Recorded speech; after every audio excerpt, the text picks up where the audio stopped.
The house was too quiet when David pulled into the driveway. He wasn't supposed to be home. The Hendricks contract had fallen through that morning, a client canceling a walkthrough he'd spent 2 weeks preparing for, and rather than sit in his truck in a parking lot somewhere killing time, he'd decided to just come home. Surprise Carol, maybe take her to lunch. It was a small, ordinary impulse, the kind married people have 1,000 times without consequence. He noticed Marcus's car first, parked half on the grass, like it had been left in a hurry.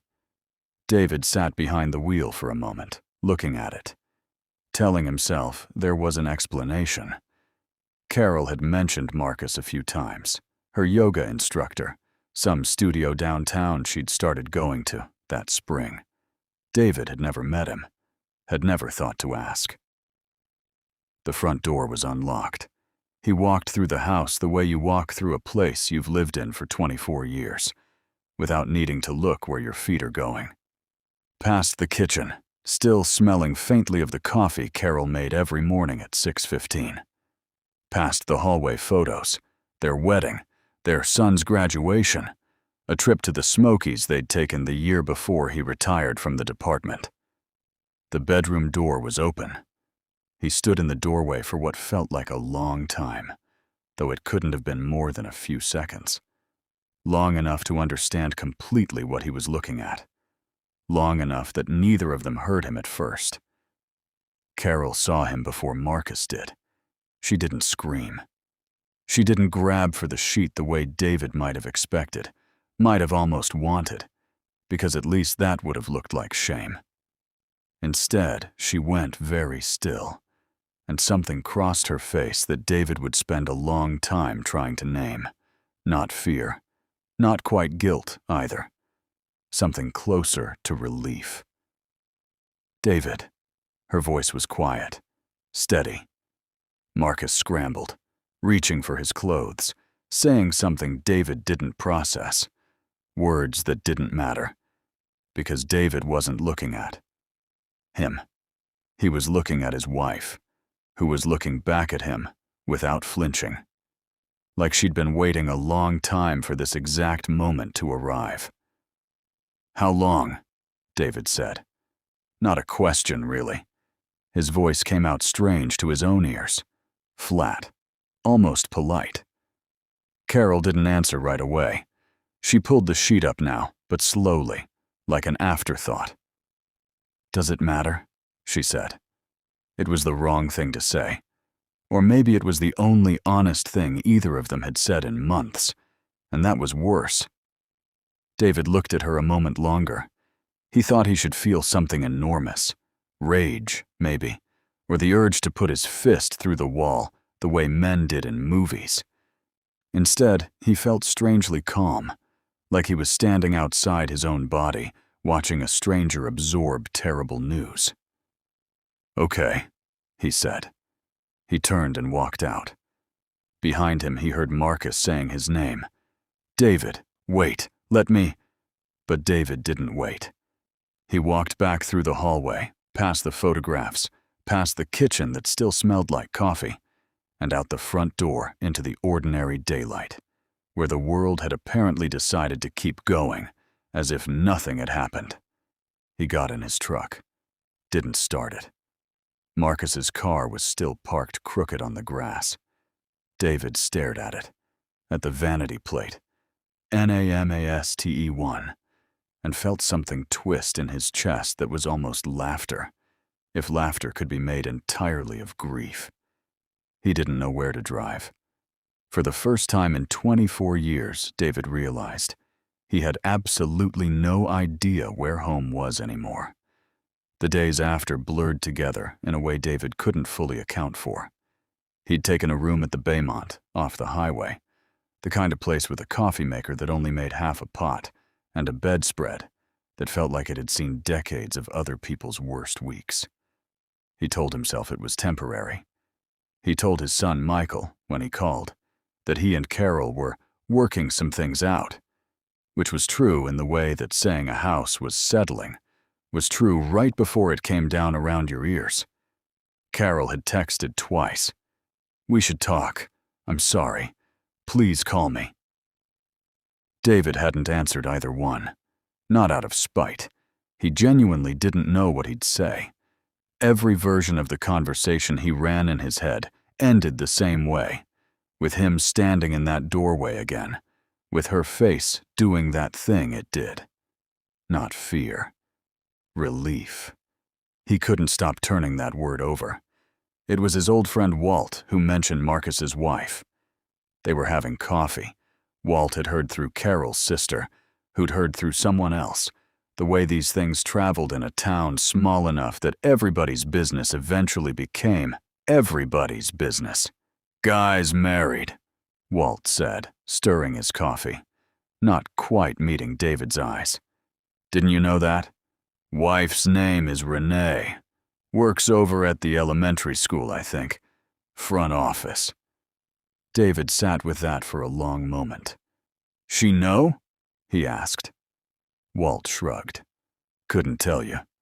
My guess is no. David didn't say anything else about it. He and Walt talked about the Braves' bullpen for another 20 minutes, and David nodded in the right places.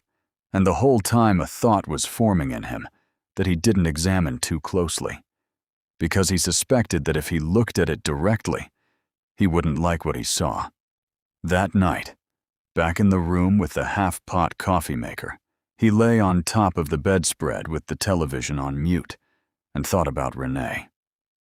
A woman he'd never met, going about her ordinary evening, grading permission slips maybe, or watching some show with her husband, having no idea that the ground under her life had already shifted. He told himself it wasn't about revenge.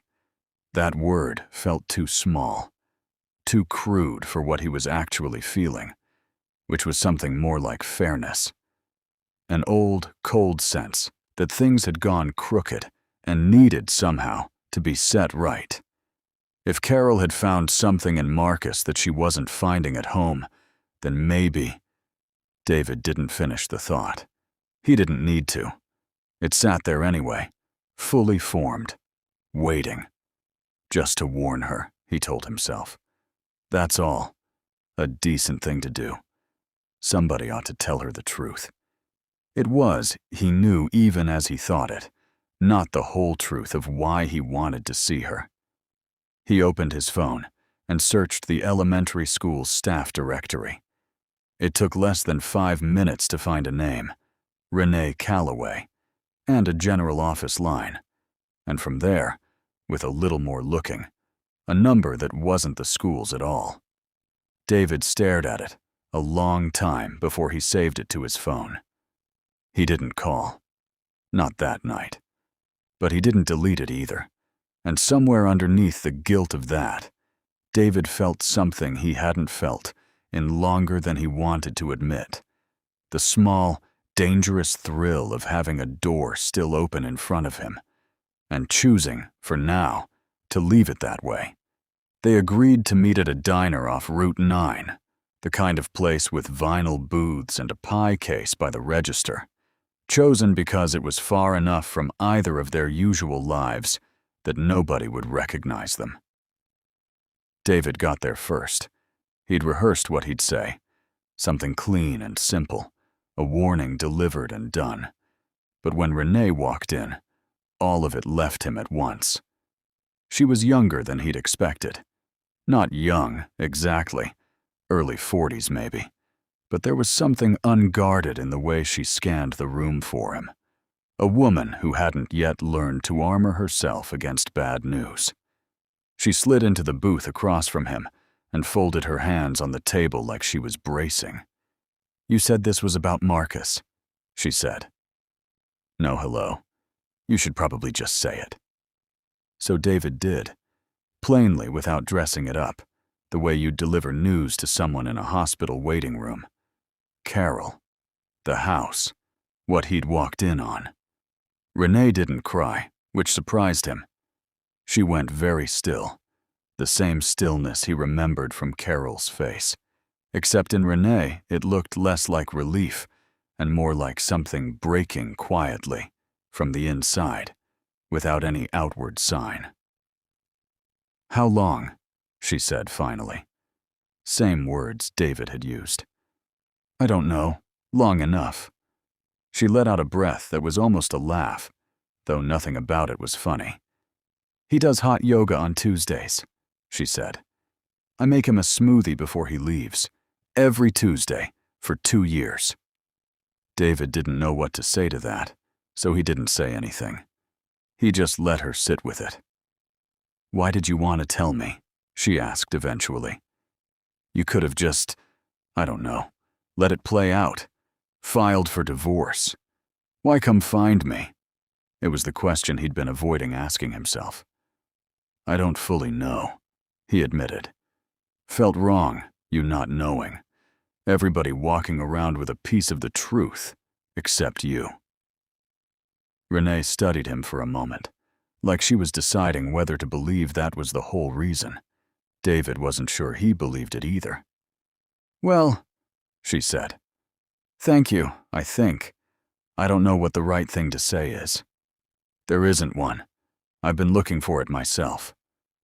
That got something close to a real laugh out of her, short and surprised, like it had escaped before she could stop it. It softened her face for just a second, and David felt an unexpected ease settle between them.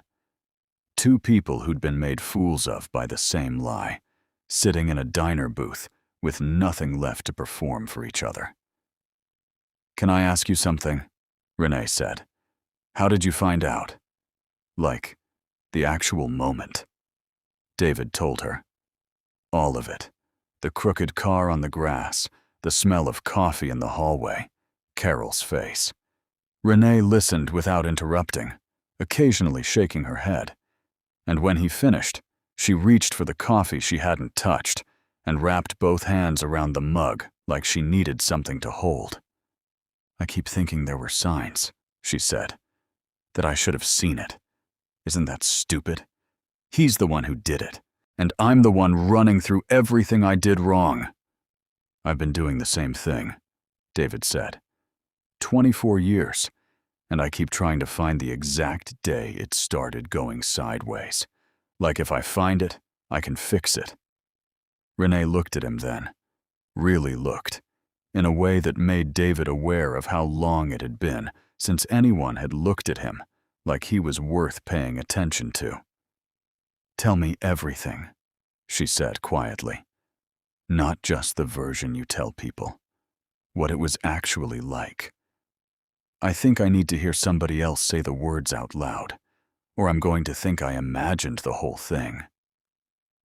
David should have said he needed to get going.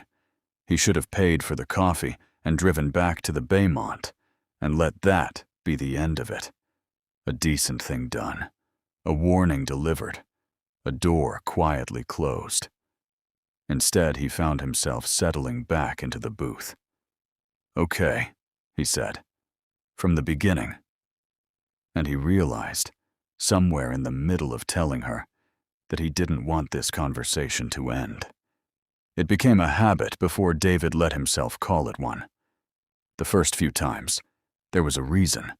Renee wanted to know if David had heard from Marcus, or David wanted to know if Carol had reached out to her.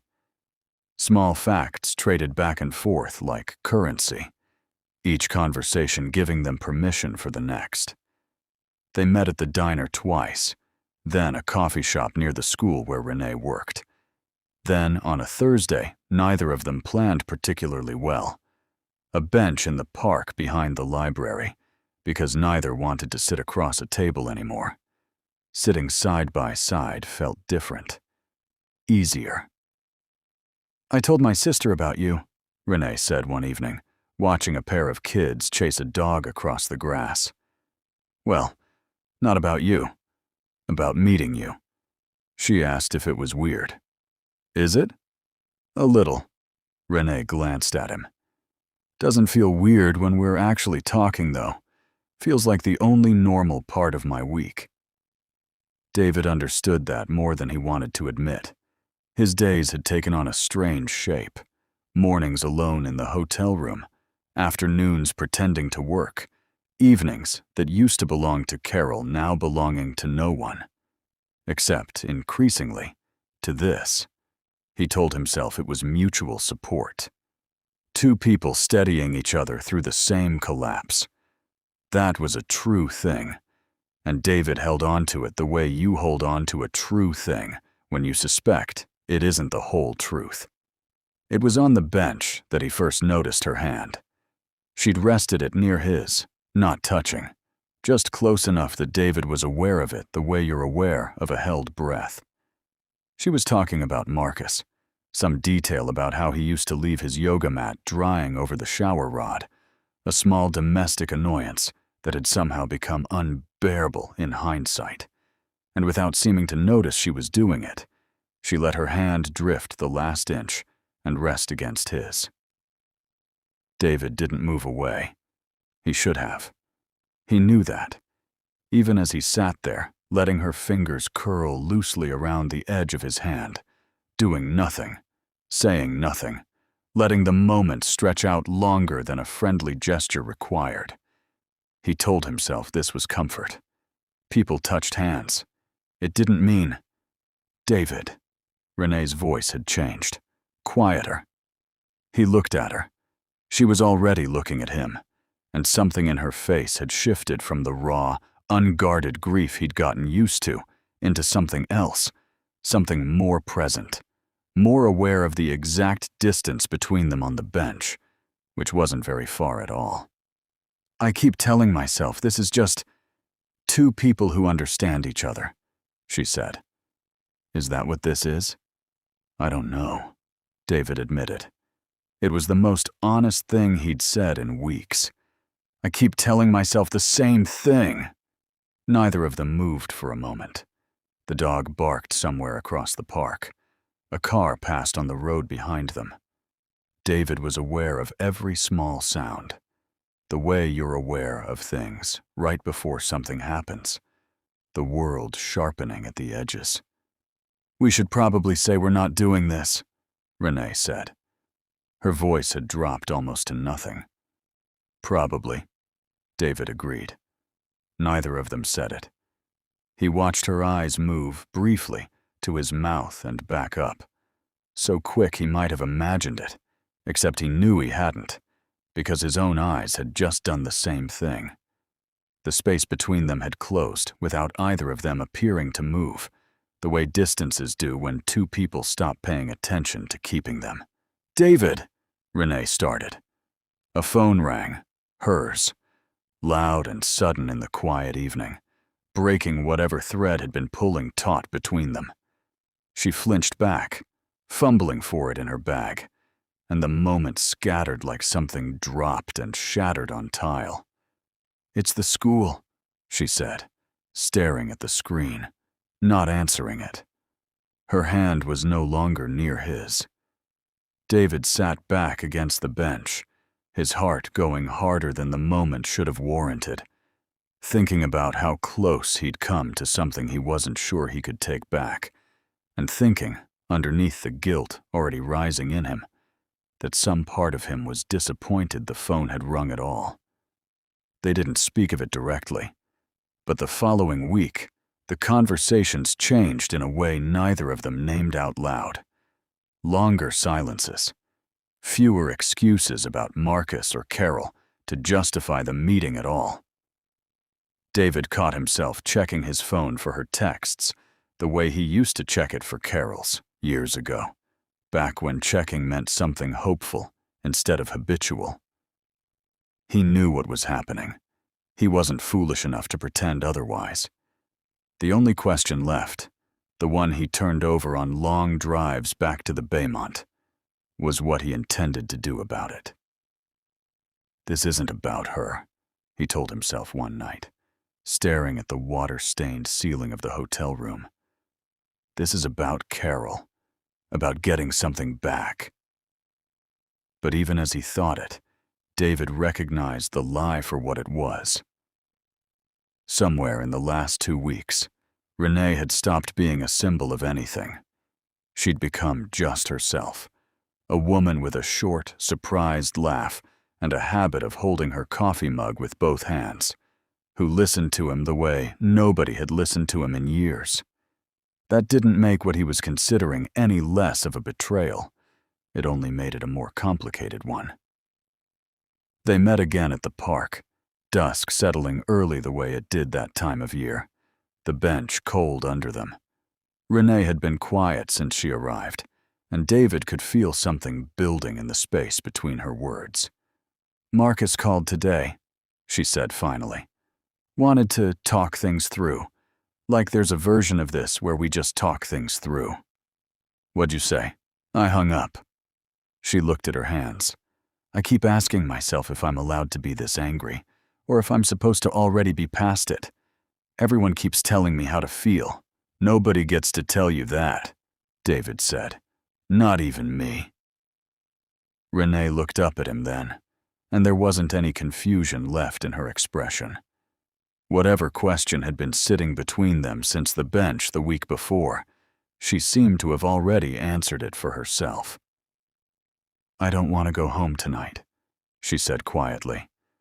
"I don't want to pretend this is just two people helping each other through something bad." David felt his pulse pick up, the same sharpening of the world he'd felt before. "Renee, I know," she said. "I know what it means. I've thought about it more than I probably should." She held his gaze, steady despite the tremor in her voice. "I just don't want to be the only one who's honest tonight." He should have said the sensible thing.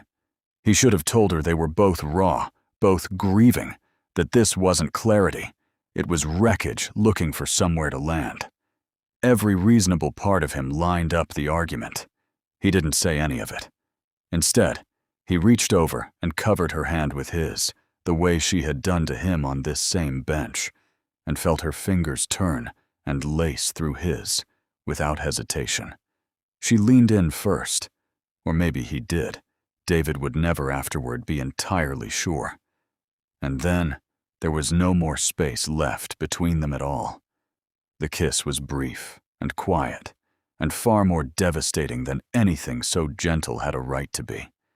David felt her breath catch against his, felt her hand tighten in his, and for one suspended moment, the last month fell away entirely. No Carol, no Marcus, no ruined house, just the startling relief of being wanted by someone who wasn't performing forgiveness or waiting for an apology. Then it ended, and the world came rushing back in. Renee pulled back first, her eyes searching his face, uncertain now in a way she hadn't been a moment ago. David sat very still, his own chest tight with something that felt like equal parts wonder and horror. "What have I done?" he thought, and in the very next breath, unwillingly, "I don't regret it." Both things were true at once, and David didn't know how to hold them. "Say something," Renee said softly. He opened his mouth, and what came out surprised him more than the kiss had. "I think Carol already knows." Renee blinked. "Knows what?" "That I've been seeing you." David heard himself say it, and understood, as the words left him, that it was true. Not because Carol had any proof, but because David had stopped being careful weeks ago, had stopped hiding his phone, had let something show in his face every time he came back from meeting her. Some part of him, he realized now, had wanted her to know. He just didn't yet know what that meant. He'd been trying to do. Carol was sitting on the porch steps when David pulled into the driveway. He hadn't told her he was coming. Hadn't told her anything, in fact, in the 10 days since he'd walked out. Just a handful of clipped texts about the mail and a check for the mortgage. But there she was, in the fading evening light, like she'd known exactly which night he'd finally come back to get the rest of his things. He'd rehearsed nothing. He got out of the truck and walked toward the porch, and Carol watched him the whole way with an expression he couldn't read. "You smell like her perfume," Carol said, before he'd even reached the steps. David stopped. He hadn't expected that. Hadn't expected her to know anything at all. And for one unsteady second, he wondered if Walt had talked, or Renee's sister, or someone at the school. Then he understood. She hadn't known. Not for certain. She'd been guessing, testing the water, and his face had just told her everything. "Carol, I saw you two," she said. "Weeks ago, at the coffee place on 5th. I was picking up Michael's birthday cake, and there you were, in the window, looking at some woman like—" She stopped herself, shook her head. "I didn't say anything because I didn't have the right to, not after what you walked in on." David sat down on the step below her, close enough to talk without shouting, far enough that neither of them had to pretend at closeness they didn't have anymore. "Her name's Renee," he said. "She's Marcus's wife." Whatever Carol had been braced for, it wasn't that. Her mouth opened slightly, and for a moment the porch was silent except for a dog barking somewhere down the street. "You went and found his wife," she said slowly, like she was working the shape of it out loud. "David, tell me you didn't do that to get back at me." "That's what I told myself I was doing." He looked out at the yard, the grass gone a little long, the flower bed Carol usually kept weeded now going wild. "At first, just going to warn her, that's all. Decent thing to do, I thought. Somebody ought to tell her the truth. And now?" David didn't answer right away. He thought about Renee's hand finding his on the park bench, about the strange, quiet relief of being looked at like he mattered again, about how none of it erased the months before, the closed-off silences at this exact house, dinners eaten with the television on, because neither of them had much left to say to the other. "I don't know anymore," he admitted. "I know it stopped being about you a while back. I know that's worse. Somehow. Not better." Carol let out a breath that might have been a laugh, if there'd been anything funny in it. "At least you're honest. Took you walking in on your wife with a yoga instructor to get there, but you're honest." "You could have told me things weren't right," David said, and heard the old defensiveness creeping into his voice before he could stop it. Instead of letting me find out the way I did." "You think I wanted it to happen that way?" Carol's composure cracked for the first time, her voice rising. "You think I woke up one day and decided to destroy everything? I tried talking to you, David. For 2 years I tried. You'd nod and go back to the garage, back to the TV, back to anywhere that wasn't sitting across from me actually talking. Marcus was the first person in longer than I want to admit, who looked at me like I was still someone worth paying attention to." The words landed harder than David expected, mostly because he recognized them. They were nearly the exact thought he'd had about Renee, word for word, just turned back around and aimed at him. They sat with that for a while, the porch light flickering on automatically as the evening dimmed further. "So where does that leave us?" David said finally. Carol looked at him for a long moment, really looked, the way she used to, before the years had worn the looking down into something more like glancing. "I don't know, Hassan," she said. "I know I don't want to keep living in a house full of things we don't say. Whatever happens next, with you and her, with me, and whatever I'm supposed to do with all this, I want it to start with the truth, even when it's ugly." "That's fair," David said quietly. "Is it over? With Renee?"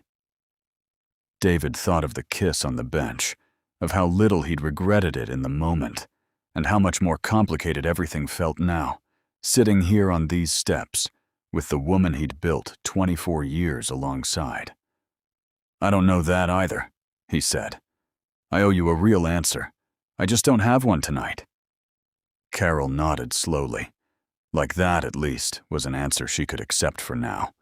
Not because it satisfied her, but because for the first time in longer than either of them could probably name, it was true. Neither of them moved to go inside. They just sat there on the steps as the porch light buzzed faintly overhead.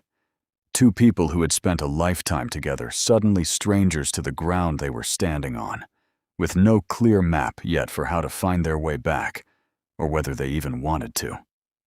It took David another 3 weeks to find his answer, and when it came, it didn't arrive the way he expected, not in a single dramatic moment, but slowly, the way most true things did.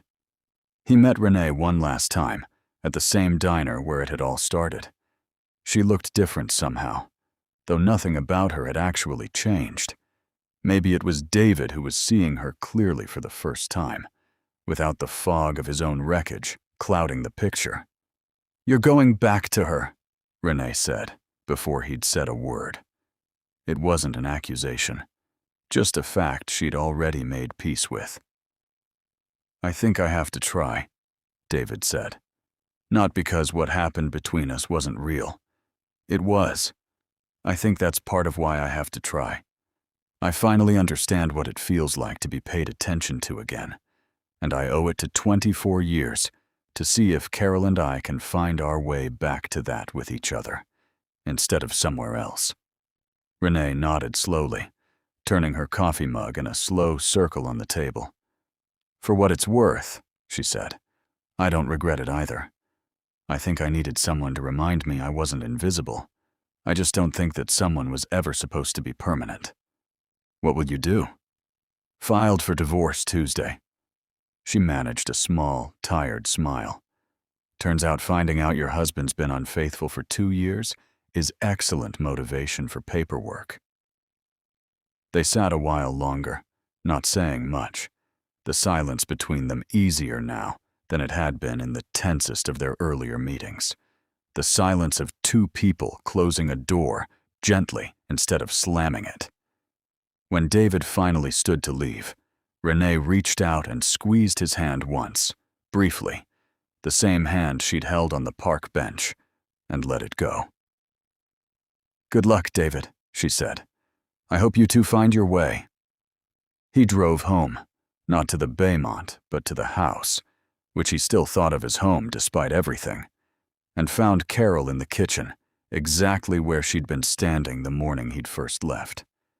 She looked up when he came in, and something in her face was cautious, but not closed. "I ended it," David said, "for good. I wanted you to know." Carol set down the dish towel in her hands. "I quit the studio," she said. "Weeks ago.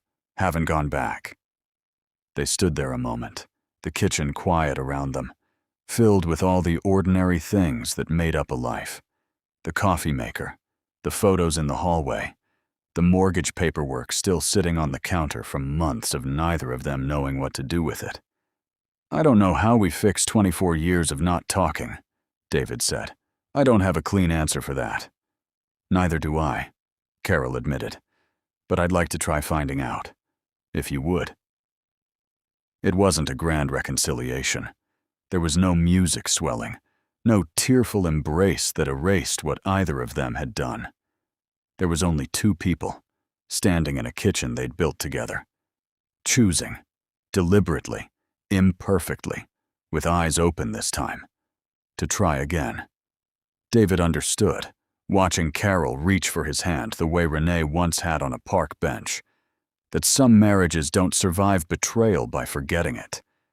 They survive by both people finally telling the truth about what had been missing long before anyone strayed, and choosing, with clear eyes, whether that truth was still worth building on. For David and Carol, it was. Not because the hurt was gone, but because for the first time in years, neither of them was pretending it wasn't there.